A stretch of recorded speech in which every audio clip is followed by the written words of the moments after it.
Salve, salve família, tá começando mais um Flow Podcast e eu sou o Igor. Hoje eu vou conversar com o André Leist. Tudo bom, cara? Tudo bem. Obrigado por vir aí novamente, cara. Obrigado você pelo convite. Bom, e antes de começar, eu queria falar pra você que você pode mandar mensagem pra gente lá pela nossa plataforma, que é flowpodcast.com.br, custa 400 Sparks, você compra lá os Sparks lá direto, e manda uma mensagem aqui, fala comigo, fala com o André, e bom, a gente vai ler aqui no final do episódio, tá bom? E tem também o emblema, não tem emblema, Jean? Tem emblema, pô. Cadê? Ah, tem que refletir a careca do André, pô. Sou eu isso? É você, cara. Tá meio cabeçudo, né? Não, tá meio cabeçudo, tá magro demais, não vai na academia. Tu é um cara que curte academia. Bigode sem a barba. Eu tenho uns 80 anos ainda. Parece o Chaim Weizmann, foi presidente de Israel, primeiro presidente de Israel. Quero falar sobre isso também. Bom, o código para você resgatar esse emblema é Leia Leist. Beleza? Posso pegar depois? A gente manda pra você. Colocar foto de perfil de vez em quando. É só entrar lá em resgatar.flowpodcast.com e você tem 24 horas para resgatar, depois ele vai desaparecer para sempre, tá bom? A gente para de emitir e você só consegue esse emblema aqui se você comprar de alguém no mercado de emblemas, que é o mercadoemblemas.com, tá bom? É isso. Bom, André, tu tem um papel aí que é sobre a doação que a gente vai fazer, né? Isso. Quer contar? Quero que conta aí, vai. Bom, foi 3 dias depois, né, que eu vim aqui, vocês me ligaram, disseram que vocês não tinham monetizado a live, mas que se tivesse monetizado ia dar um valor e vocês queriam doar R$25 mil para uma organização que lute contra o preconceito, que ensine sobre o Holocausto e tudo mais, Sim. né? E primeiro eu acho que é uma atitude louvável e correta. Só que a gente, como organização educacional, a Stand With Us, que é a organização que eu sou diretor executivo, CEO no Brasil, Stand With Us Brasil, é uma organização que educa sobre Israel e luta contra o antissemitismo. Só que como o nazismo é uma coisa maior que isso, é uma coisa é um fenômeno terrível que perseguiu não só judeus, mas outras minorias, a gente decidiu, e como eu também me coloquei aqui humildemente representando outras minorias, a gente decidiu, e eu também comuniquei aqui o pessoal da produção, concordaram, de a gente dividir isso, né, em 5 instituições, onde cada uma vai receber R$5 mil. Primeiro, a Stand With Us não vai receber nada, a gente tem doadores que doam para nós, eu acho que teria dentro dessas 5 uma instituição judaica para receber, que é o Memorial do Holocausto. Esse é o Curitiba? Não, esse é o museu. O memorial aqui em São Paulo, fica no Bom Retiro. Está sob a responsabilidade do rabino David Weitman. Só que as outras 4 organizações que a gente fez a curadoria é a Educafro. Queria só dar uma palhinha sobre eles. O objetivo geral da Educafro é reunir pessoas voluntárias, solidárias e beneficiárias desta causa que lutam pela inclusão de negros, em especial pobres em geral, nas universidades públicas, prioritariamente ou em uma universidade particular com bolsa de estudos, com a finalidade de possibilitar empoderamento e mobilidade social para a população pobre e afro-brasileira. Então, a gente já tem aqui o contato do pessoal lá. Legal. A ACD, que é uma organização que todo mundo conhece, de pessoas com deficiência. É uma organização sem fins lucrativos, focada em garantir assistência médico-terapêutica de excelência em ortopedia e reabilitação. A instituição atende pessoas de todas as idades, recebendo pacientes via Sistema Único de Saúde, o SUS, e plano de saúde particular. Todo mundo conhece a ACD. O Grupo Dignidade, que é um grupo LGBTQI+. O Grupo Dignidade desenvolve ações em várias frentes, sempre focando nesse público. O público organiza campanhas contra o preconceito, grupos de apoio, eventos culturais, oferece consultoria jurídica e atividades educacionais. A organização não governamental curitibana, que atua na defesa da promoção de livre orientação sexual e identidade de gênero, bem como os direitos humanos e de cidadania de lésbicas, gays, bissexuais, travestis e transexuais. Fundada em 92, foi a primeira organização LGBT do Brasil a receber o título de Utilidade Pública Federal. Queria deixar aqui um abraço grande ao meu amigo Márcio Albino, que está assistindo agora. Fazendo 20 anos, essa tá antiga, né? Antiga pra caramba, não. 30. 30 anos. 30 anos. O Memorial do Holocausto, que eu já falei, e a Associação Internacional Maile Sara Kali, organização de sociedade civil fundada em 2009, sem fins lucrativos, com a missão de propagar a história do povo romani, conhecidos aqui no Brasil como ciganos, atualmente na participação social, em defesa de direitos humanos, nos espaços políticos, democráticos, de elaboração e discussão das políticas públicas, setoriais e de direito. A associação se dedica a propagar a história, tradições e costumes do povo romani, conhecidos como ciganos do Brasil, em defesa e promoção de direitos humanos. São todas as populações que eu citei aqui naquele dia que eu vim. Perseguidos que foram perseguidos também pelos nazistas. Então, assim, justamente, se a gente está recebendo de vocês esse valor, acho que eles vão fazer melhor uso nesse sentido, para eles poderem não ajudar somente as suas populações que eles ajudam, mas também a propagar a causa deles. Claro.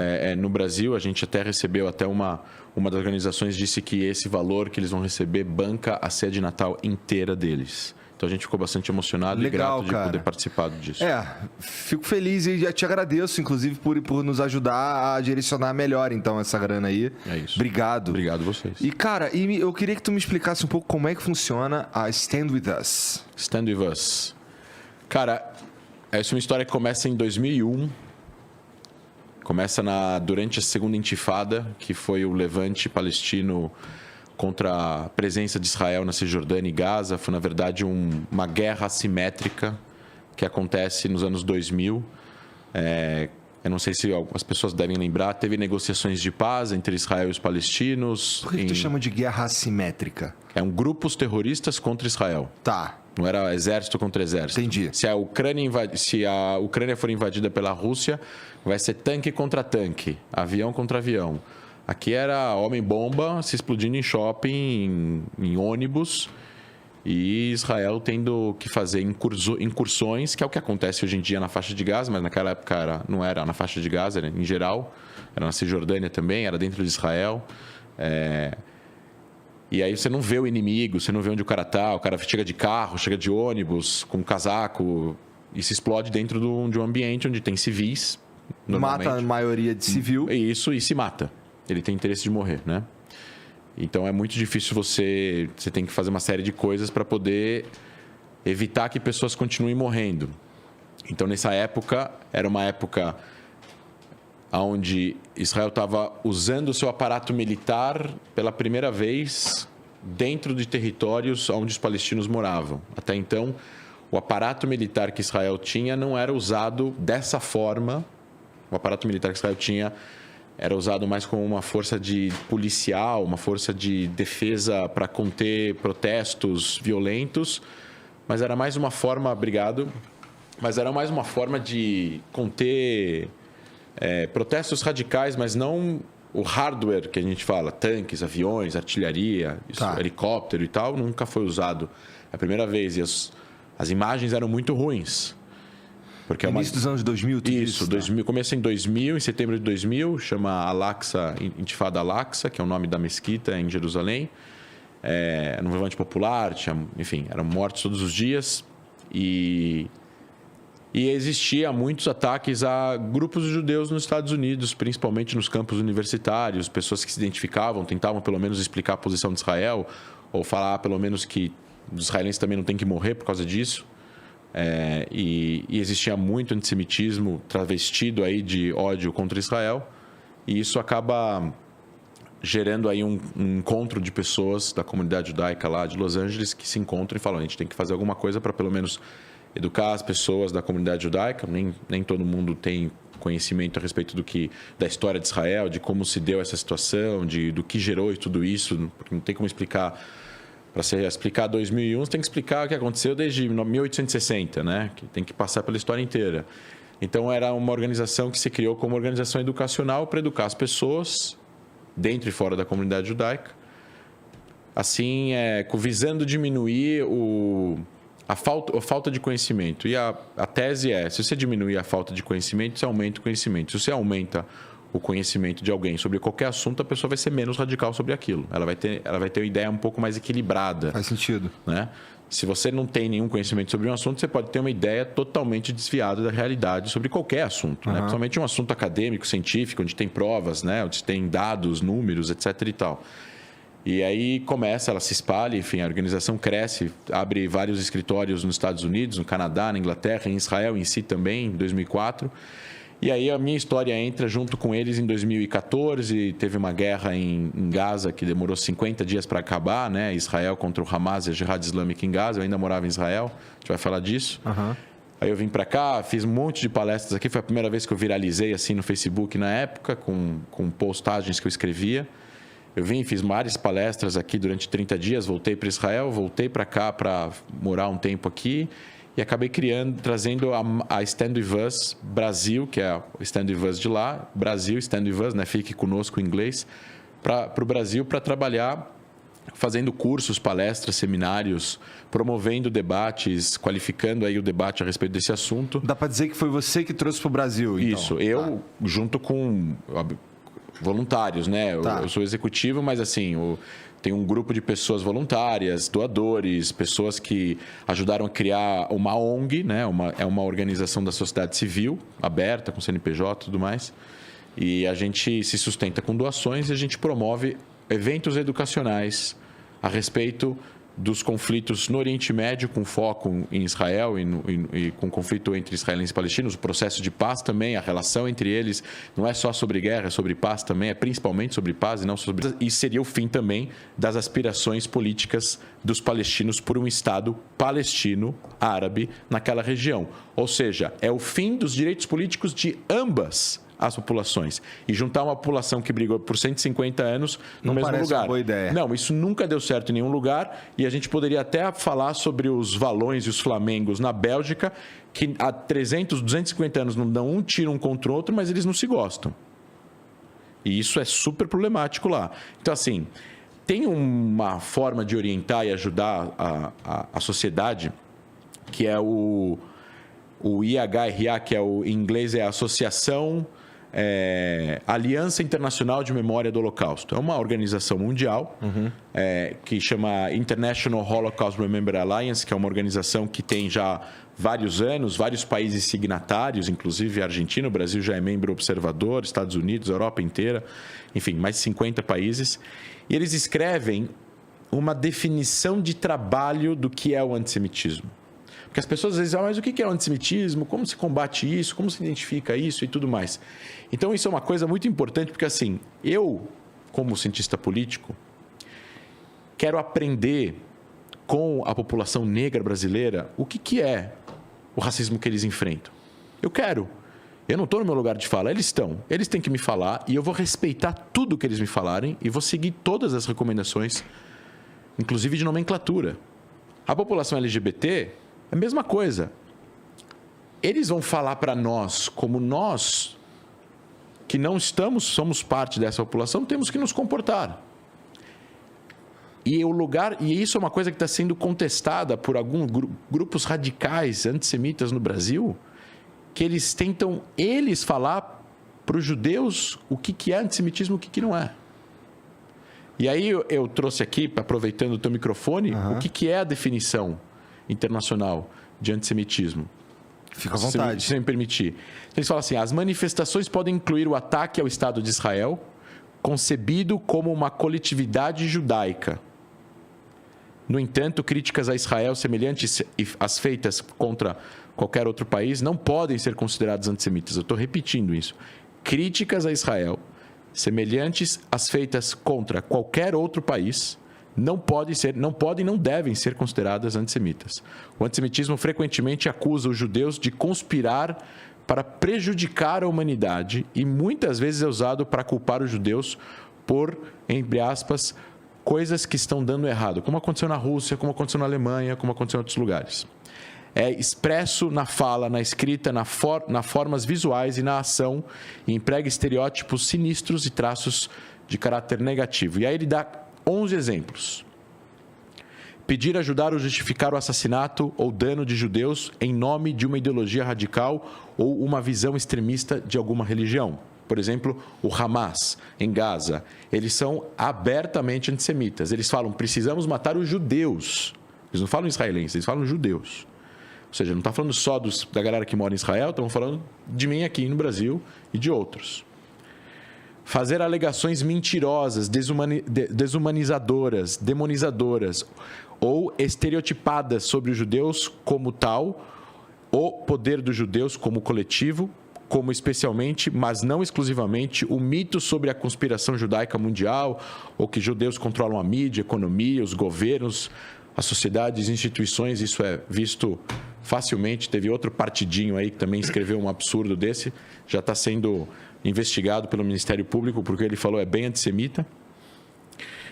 Acusar os judeus como povo de serem responsáveis por delitos reais, imaginários, cometidos por uma única pessoa ou um grupo específico de judeus. Tipo, um judeu faz um crime, aí os judeus fizeram um crime. É que nem um cristão cometeu um assassinato, então são os cristãos. Isso é antissemitismo, porque uma pessoa não pode ser responsável, o grupo não pode ser responsável pela ação de uma pessoa. E tem que existir uma curiosidade do outro lado, ao que o Mira Goodman, o autor, fala, uma curiosidade no outro para tentar se colocar no sapato do outro. Polarização, tentar dar um passo para trás, para tentar ver aonde existe algum denominador comum. Ele, no começo do livro, ele fala sobre que nos Estados Unidos, em 94, teve uma pesquisa sobre o que os republicanos acham dos democratas e o que os democratas acham dos republicanos. E aí tinha 30%, 40% de cada lado, tinha alguma coisa que concordava com o outro lado. Hoje em dia, esse número é 7%. Porra. Ou seja... Mas isso é só uma percepção, na verdade. A polarização mundial que existe no Brasil, você vê hoje em dia, tenta falar sobre política no Brasil, não dá. Se você fala uma coisa que o cara não concorda, se é uma coisa, se é outra e tudo mais, se é fascista, se é comunista e por aí vai. Que não é verdade. Então, assim, existe aqui uma questão que também assola Israel, infelizmente, como qualquer democracia, onde existe uma estagnação política e existe, do outro lado, uma estagnação política interna. Você tem o Hamas dominando a faixa de Gaza, onde moram 2 milhões de palestinos. O Hamas é um grupo terrorista que não reconhece Israel e que tomou o poder em Gaza à força. Não foi democraticamente eleito. Ele foi eleito para fazer um governo com a autoridade palestina. 2 anos depois, 1 ano e meio depois, ele pega o poder em Gaza. Não tem autoridade palestina em Gaza. Eles são armados com foguetes, com armas do Irã, com dinheiro do Irã. Eles miram em civis, eles funcionam como uma milícia armada, assimétrica, não regular. Eles atiram em escolas, atiram em hospitais, eles se escondem os foguetes embaixo das escolas, dos hospitais, das casas dos palestinos. Quem fala não vai preso, pode morrer, etc. e tal. Então, assim, a gente não está falando de uma força militar. Ah, mas eles lutam com o que eles têm. Eles não têm que lutar. Não é a força... É que nem a gente falar aqui que vai ter uma milícia brasileira vai lutar contra algum perigo que o Brasil está enfrentando. É o exército brasileiro que tem que fazer isso. É a polícia brasileira que tem que fazer isso. Não é uma milícia armada. Então, eles são uma milícia, máfia, de verdade. Máfia mesmo. Funcionam como máfia e dominam a faixa de Gaza. O governo palestino na Cisjordânia, que é onde tem mais... 500 mil a mais, tem 2,5 milhões de palestinos, é um lugar bem maior, ele está ao lado do centro, do grande centro onde é Israel, onde moram 5 milhões de israelenses. Então, é uma região montanhosa, estratégica, que é super problemática caso exista lá um grupo terrorista que venha dominar a região. Então, Israel tem um acordo com a autoridade palestina domina 43%, Israel domina 57%, os palestinos, 98% deles moram nesses 43%, eles são governados pela autoridade palestina, que é um governo autocrata, corrupto, eu poderia dizer aí, ditatorial, violento, que mata protestantes nas suas casas. As forças de segurança palestina trabalham, essa mesma força palestina, bem ou mal, trabalha em conjunto aí, coordenando alguma coisa de segurança com Israel. Israel tenta coordenar com eles alguma coisa de segurança. Eles prendem as pessoas do Hamas na Cisjordânia, prendem terroristas da Jihad Islâmica na Cisjordânia e eles tentam manter a calma. E aí não tem eleição. Teve eleição em 2010, não, em 2006 e não teve mais. 16 anos sem eleição. Então, assim, que legitimidade o presidente palestino da Autoridade Nacional Palestina, Mahmoud Abbas, tem de assinar um acordo com Israel. Vamos dizer agora que ele vai lá, ele chega ao primeiro-ministro israelense e fala, tá bom, vamos lá, aceito Israel existir aqui nessas fronteiras 67, que todo mundo fala, eu vou aqui, então tá, fim do conflito, fim de todas as demandas, eu assino aqui, tá bom, a gente chega aqui num acordo em relação a Jerusalém, não vou entrar agora no detalhe e tal, refugiados vão voltar para o território palestino, as fronteiras, a gente não vai ter exército, assina um acordo de defesa com Israel e tudo mais, tal, né? Aí ele tem 86 anos, ele morre no ano seguinte. Né? Estou desejando a morte para ninguém, mas vamos para que ele morre. E aí entra um novo presidente palestino, e ele fala assim, isso aqui não vale nada, rasga o papel, fala assim, eu não reconheço Israel, a gente demanda tudo agora. Até porque o sistema deles lá não tem estabilidade suficiente para fazer um acordo desse tipo. Não tem nenhuma estabilidade. E aí Israel, como nação... Vocês estão cercados, então, de gente que não gosta de vocês. Não vai fazer um acordo que um pedaço de papel pode significar uma guerra sem fim. E aí Israel tem experiência nisso, de ter saído de territórios e ter sido dominado depois por grupos. Em 2000, Israel saiu do Líbano. Israel ocupou o Líbano 18 anos. Na guerra de 82, Israel estava tendo a guerra civil no Líbano, começou em 75, Israel entra no Líbano em 82. Porque a guerra civil no Líbano era um monte de gente contra todo mundo, incluindo palestinos que estavam lá no sul do Líbano. E eles aproveitavam o caos e jogavam foguetes em Israel, morteiros. Aí Israel invade o Líbano, afasta essas facções palestinas, que eram lideradas na época por Yasser Arafat, aquele emblemático líder palestino. Ele vai embora para a Tunísia, mas Israel vai e fica numa zona tampão lá de 4, 5 quilômetros no sul do Líbano. E tinha muito atentado, aí o Hezbollah criado pelo Irã, que é um grupo terrorista super poderoso e tal, não sei o que está lá, tem um monte de foguete, enfim. Israel decide unilateralmente, sem acordo com o Líbano, sair do Líbano, em 2000. O que aconteceu? O Hezbollah foi até a fronteira, criou um monte de bunker, criou um monte de instalações, colocou foguetes na fronteira com Israel. E aí teve a guerra em 2006. A Israel, obviamente, acho que dissuadiu o Hezbollah em 2006, porque o Hezbollah não esperava a reação de Israel. E, obviamente, mesmo que o Hezbollah tenha 140 mil foguetes, eles não são 5% da força que Israel tem, porque Israel é um exército, eles não são um exército.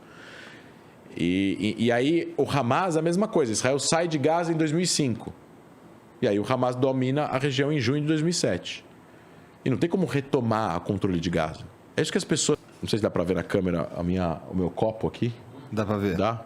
Aqui é a Esplanada das Mesquitas e aqui o Muro das Lamentações. Essa tampa assim de pé. O segundo templo estava aqui, ó. Aí ele foi destruído. Agora tem o Domo da Rocha, está aqui. E aqui tem uma outra mesquita que chama Al-Aqsa, que está aqui. É tudo muito juntinho. E aí isso daqui é chamado Monte do Templo, ou Haram el-Sharif, em árabe, que é o Esplanada das Mesquitas. O lugar mais sagrado do judaísmo no mundo é isso daqui. Só que por uma determinação religiosa, como pela santidade do local e por ter sido destruído o templo e por não se saber aonde é o Santo dos Santos, que é o lugar onde se guardava a Arca da Aliança, deve ter visto Indiana Jones, né? É isso mesmo. Né? A terceira parte do templo, onde se entrava só o Cohen, que é o judeu sacerdote, no dia do perdão e tudo mais, enfim. Ele tinha uma determinação rabínica que 98% dos judeus acatam, dos religiosos, não pode entrar aqui. Então está salvo o problema. Os judeus rezam no Muro das Lamentações, que é o muro adjacente, o único muro adjacente que sobrou e de pé desde 2000 anos atrás. É esse muro daqui que está aqui, os judeus rezam daqui. Judeus e não judeus que visitam o local, daqui para cá, né? Daqui para cá. Ninguém entra lá. Não, aí tem gente que... Não, estou falando dos judeus. E os religiosos... Então, judeus não religiosos, enfim, turistas, enfim, entram. Tá. Agora, judeus muito religiosos não entram. Tem uma pequena parcela de judeus religiosos ortodoxos que acreditam que podem entrar lá e dar uma volta e tal. E isso atiça muito, porque na hora que eles sobem em grupo. E aí é um lugar grande, são 4 campos de futebol. Então, você tem sempre grupos de árabes rezando ou simplesmente sentados. Enfim... É proibido, a polícia de Israel não deixa que eles rezem aqui dentro. Então, se eles passam, se eles colocarem a mão no rosto, como se fosse fazer a reza Shema Israel, que é a reza mais comum que tem, a polícia abaixa a mão deles. Não pode rezar. Por quê? Porque isso inflama a região. Pode ter protesto, e tudo mais. Então, assim, a polícia israelense tem que fazer o máximo possível para fazer com que essas pessoas não rezem nesse local mais sagrado, porque isso pode atiçar a região inteira. E o que essas pessoas falam de argumento? Falam assim, qual é o problema de rezar? Eu não estou protegendo eles, mas eles falam isso. Eles falam assim, qual é o problema de rezar? É a casa de Deus. Qual é o problema de rezar? O que incomoda eles de rezar? Mas é uma questão de narrativa. Aquilo é nosso, não. É meu, não. Aqui tinha um templo, agora tem uma mesquita. Enfim, é um negócio. Então, a gente está falando da mesma região, né? Os palestinos gostariam que isso aqui ficasse sob soberania deles no futuro Estado. Isso aqui é muito volátil, então tem uma questão de segurança. A soberania, que é o monopólio de uso da força, é de Israel há mais de 50 anos. Israel consegue gerenciar bem ou mal, de uma certa forma, a coisa funciona. Antes de Israel conquistar, estava com a Jordânia. A Jordânia não administrava bem. Isso é importante colocar. Os judeus não podiam rezar no Muro das Lamentações. E o Muro das Lamentações era um depósito de lixo. Caralho. Não sabia também. Sinistro. No local mais sagrado judaico. 70 sinagogas que tinham no bairro judaico foram destruídas em 48. Quando teve a Guerra de Independência, a Jordânia domina essa parte da cidade velha. Por isso que teve Jerusalém Ocidental, Jerusalém Oriental. E eles destroem 70 sinagogas. Depois que Israel reconquista, eles reconstrói e, obviamente, abre para que eles chamam de livre culto de todas as religiões e tudo mais. Tu viveu lá há quanto tempo? 10 anos.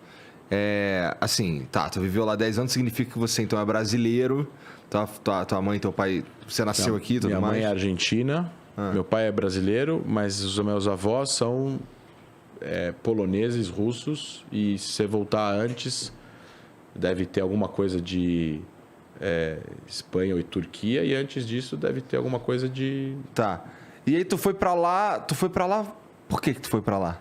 Ficar 10 anos? Cara, eu não fui para ficar 10 anos, eu migrei para lá para morar lá para sempre.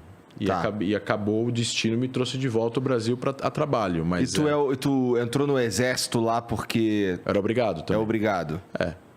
Assim, eu era obrigado. Eu queria fazer, não tinha nenhum problema em fazer, mas ao mesmo tempo eu era obrigado. Eu tinha que cumprir 24 meses, eu cheguei em Israel com 20 anos, então... Eu tinha que cumprir 24 meses, 2 anos. Eu consegui... Mesmo sem ser um cidadão? Eu sou um cidadão. Você já chegou cidadão? Cheguei com a lei do retorno, que protege a descendentes de judeus. A lei do retorno está baseada na perseguição que os judeus tiveram na Alemanha nazista, né? Na Europa. Qualquer descendente de um avô ou uma avó judia durante a Segunda Guerra Mundial era judeu e ia para a Câmara de Gás. Quando Israel foi fundada, 2 anos depois, eles passaram uma lei no parlamento copiando o conceito, porém ao contrário. Qualquer pessoa com um avô ou uma avó judia, é descendente de judeus, tem direito a viver em Israel. Para proteger a população judaica, que eventualmente foi perseguida no maior genocídio da história. Sim, tem a ver com aquele lance que tu falou da segurança, que a existência do Estado de Israel dá para os judeus. Exatamente. Então, eu imigrei pela lei do retorno. Aliás, muitos países têm lei do retorno, tá? Tem lei do retorno, o Líbano tem lei do retorno para descendentes libaneses, o Japão tem, a Polônia tem, um monte de país tem lei do retorno baseado em descendência, em ascendência, no caso. Então, eu cheguei, fui para a faculdade depois de 1 ano. Eu fiquei o primeiro ano trabalhando com coisas de oportunidade. Fui cozinheiro, limpei balada, fiz um monte de coisa. Limpei balada mesmo. Interessante. Banheiro de balada. Não balada. Banheiro de balada. Maneiro. Curtiu essa época? E é aquela balada de Tel Aviv, eletrônica, de 12 horas. Tu deve ter curtido também a balada. Naquela época, não. E aí tu foi parar no exército. Aí como é que é o exército lá, cara? Cara, eu entrei no exército com 25. Tu demorou ainda 5 anos vivendo lá? Eu fiquei 1 ano eles não podem te recrutar. E aí, nesse ano, eu entrei na faculdade. No final, fazia 11 meses de... Eu estava lá cheguei em agosto de 2006, lá em julho de 2007 eu entrei na faculdade. Aí fui estudar. Já falava a língua, tudo mais? Não, fui estudar inglês. Já falava, mas falava mal. Não falava fluente. E aí eu fui fazer uma faculdade internacional. Fui fazer tudo em inglês. É uma International School, lá, uma escola internacional. Fui estudar Government, que seria Ciências Políticas com RI aqui no Brasil. Eu entrei na faculdade, aí o exército não podia me recrutar, porque eu estava na faculdade. Eles precisavam esperar eu terminar a faculdade para depois eu entrar para o exército. Então, eu fiquei 2 anos no exército. Eu tinha uma data para entrar de dezembro de 2010. Eu tinha acabado a faculdade em novembro de 2010. Só que eu não queria entrar... eu queria fazer um teste físico que você tem que solicitar para ir para a unidade de elite. SEALs, comando, Tá. SEALs americano e tal. Tem algumas unidades de Israel conhecidas, Sharet 13, Sharet Matkal, Shaldag, 669, reconhecimento. Mas para você poder fazer esse teste, que é 3, 4 vezes por ano, você precisava pedir autorização. Aí eles empurraram a minha data de entrada para março de 2011. Então, eu fui fazer lá o teste em fevereiro. Isso foi a primeira experiência que eu tive. Eu fui fazer o teste. Um dia inteiro. Assim, eu acho que foi uma das experiências mais difíceis físicas que já aconteceram na minha vida. Só o fato de você terminar o dia sem desistir no meio já é uma coisa, tipo, sentir ganhar medalha, entendeu? Começam 1.000 pessoas, acabam 300. 700 desistem no meio, por algum motivo. É uma corrida de 2 km na terra que você tem que fazer num tempo bom 7 minutos e meio. Isso dá 16 km por hora, por 7 minutos. Não é por 1 minuto. Não é um sprint de 7 minutos e meio. Sinistro, forte pra caralho. Eu fiz em 8 minutos e meio, cheguei em 36º lá. E aí você tem que descer e subir duna, carregar saco de areia nas costas, subir, descer, até o cara falar chega. Por que tu entrou nessa de fazer esse teste físico, cara? Porque eu queria entrar na unidade de comando. Naquela época era uma coisa que eu queria ter experiência. São unidades que participam de...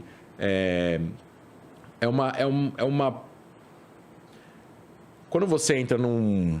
É tipo entrar no PQD aqui no Brasil. Quando você vai para uma organização tão grande, tão robusta e tão respeitada, você quer ir para o melhor. O que é o melhor? Isso ou piloto. Ou inteligência, dependendo do cargo. Porque a inteligência também é muito grande, muito variada. Enfim, fiz o teste, eu tinha 25 anos, todo mundo que está fazendo o teste tem 18, 19, então eu destoava de idade. Não acabei, não rolou. Não me chamaram. Aí me chamaram para uma reunião de 3 unidades, onde ofereceram 3 trabalhos diferentes em 3 unidades. Assim, o exército de Israel não é o exército russo, que o cara leva porrada. Eles tentam mais ou menos adequar aí a vontade do soldado para o cara não ficar infeliz. Afinal, é o exército compulsório, é o exército do povo. Todo mundo faz. Judeus, não judeus. Tem árabe, tem muçulmano, tem cristão, tem druso, tem beduíno, mulher, homem. Todo mundo faz exército. A única coisa que é diferente é que os muçulmanos não são obrigados. Eles podem se voluntariar. Tem muito. Tem general, tem coronel muçulmano. E, assim, árabes muçulmanos, no caso, né? E aí eu recebi lá uma reunião na parte acadêmica, porque eu tinha estudado na faculdade, né? Então eles queriam, vamos ver se a gente pode fazer alguma coisa com o teu título, né? Acadêmico. Aí ofereceram lá inteligência militar normal, inteligência da Força Aérea e planejamento de operações. Aí eu botei o cara que veio falar veio 3 pessoas falar, cada uma de cada unidade. O cara da inteligência da Força Aérea vendeu o peixe dele melhor. Assim, ele vendeu como se fosse um produto. E aí eu coloquei em primeiro lugar a inteligência da Força Aérea. Aí eu entrei no Exército, fui para um treinamento no Sul, fiz o treinamento básico de 2 meses, acaba o treinamento, eles me mandam de volta para o central de recrutamento e falam assim, você não tem ainda a autorização, que eles chamam de clearance, que é o check, né, do teu background, né, que eles precisam fazer porque você está entrando num local que você tem acesso à informação sigilosa, né? Então, é tipo você ir para o FBI ou para a CIA nos Estados Unidos, ou se você vai para a ABIN no Brasil, você vai ter um check-up de algum tipo da Polícia Federal para o cara ver tua vida. Esse check-up demora. No meu caso, demorou mais. Eu tinha feito o primeiro check-up em janeiro. Isso era março, abril. Começo de maio eu não tinha terminado ainda. Então eu voltei para a base e falei assim, tô tirando 3 meses de extensão. Você sai do exército, o tempo que você tem que fazer não conta. Vai trabalhar, vai viajar, daqui a 3 meses você volta. Aí eu fui lá, trabalhar, não sei o que, eu voltei. Falou, não tá pronto, mais um mês, Aí eu voltei em quarto